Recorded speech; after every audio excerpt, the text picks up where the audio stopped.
जय विघ्नहर्ता गणेश जी की जय हो। गणेश जी की पौराणिक एवं प्रचलित कथाएं सुनने से दूर होंगे सारे संकट, मिलेगा अपार सुख। श्री गणेशाय नमः।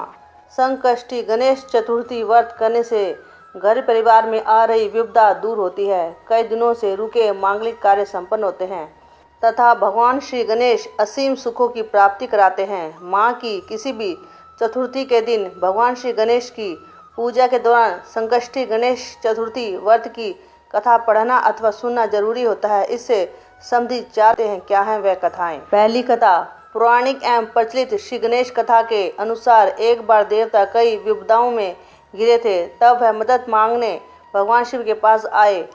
उस समय शिव के साथ कार्तिकेय तथा गणेश जी भी बैठे थे। देवताओं की बात सुनकर शिव जी ने कार्तिकेय व गणेश जी से पूछा कि तुम में से कौन देवताओं के कष्टों का निवारण कर सकता है। तब कार्तिकेय व गणेश जी दोनों ने ही स्वयं को इस कार्य के लिए सक्षम बताया। इस पर भगवान शिव ने दोनों की परीक्षा लेते हुए कहा कि तुम दोनों में से जो सबसे पहले पृथ्वी की परिक्रमा कर आएगा वही देवताओं की मदद करने जाएगा। भगवान शिव के मुख से यह वचन सुनते ही कार्तिकेय अपने वाहन मोर पर बैठकर पृथ्वी की परिक्रमा के लिए निकल गए, परंतु गणेश जी सोच में पड़ गए कि वह चूहे के ऊपर चढ़कर सारी पृथ्वी की परिक्रमा करेंगे तो इस कार्य में उन्हें बहुत समय लग जाएगा। तभी उन्हें एक उपाय सूझा। गणेश अपने स्थान से उठे और अपने माता पिता की 7 बार परिक्रमा करके वापस बैठ गए। परिक्रमा करके लौटने पर कार्तिकेय स्वयं को विजेता बताने लगे। तब शिव जी ने श्री गणेश से पृथ्वी की परिक्रमा न करने का कारण पूछा। तब गणेश ने कहा, माता पिता के चरणों में ही समस्त लोग हैं। यह सुनकर भगवान शिव ने गणेश जी को देवताओं के संकट दूर करने के लिए आज्ञा दी।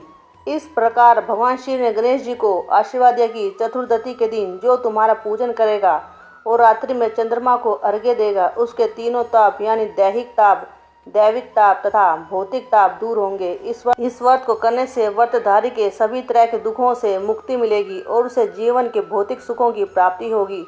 चारों तरफ से मनुष्य की सुख समृद्धि बढ़ेगी। पुत्र पौत्रादि धन ऐश्वर्य की कमी नहीं रहेगी। गणेश चतुर्थी व्रत की दूसरी कथा। एक समय की बात है, राजा हरिश्चंद्र के राज्य में एक कुम्हार था। वह मिट्टी के बर्तन बनाता था, लेकिन वे कच्चे रह जाते थे। एक पुजारी की सलाह पर उसने इस समस्या को दूर करने के लिए एक छोटे बालक को मिट्टी के बर्तनों के साथ आवा में डाल दिया। उस दिन संकष्टी चतुर्थी का दिन था। उस बच्चे की माँ अपने बेटे के लिए परेशान थी। उसने गणेश जी से बेटे की कुशलता की प्रार्थना की। दूसरे दिन जब कुम्हार ने सुबह उठकर देखा तो आवा में उसके बर्तन तो पक गए थे, लेकिन बच्चे का बाल बाका भी नहीं हुआ था। वह डर गया और राजा के दरबार में जाकर सारी घटना बताई। इसके बाद राजा ने उस बच्चे और उसकी माँ को बुलवाया तो माँ ने सभी तरह के विघ्न को दूर करने वाली संकष्टी चतुर्थी का वर्णन किया। इस घटना के बाद से महिलाएं संतान और परिवार के सौभाग्य के लिए संकट चौथ का व्रत करने लगी। संकट चौथ का व्रत करने से तथा इसकी कथा सुनने से सुख शांति और समृद्धि की प्राप्ति होती है तथा धन यश वैभव आदि की भी प्राप्ति होती है और सारे कार्य निर्विघ्न पूरे हो जाते हैं।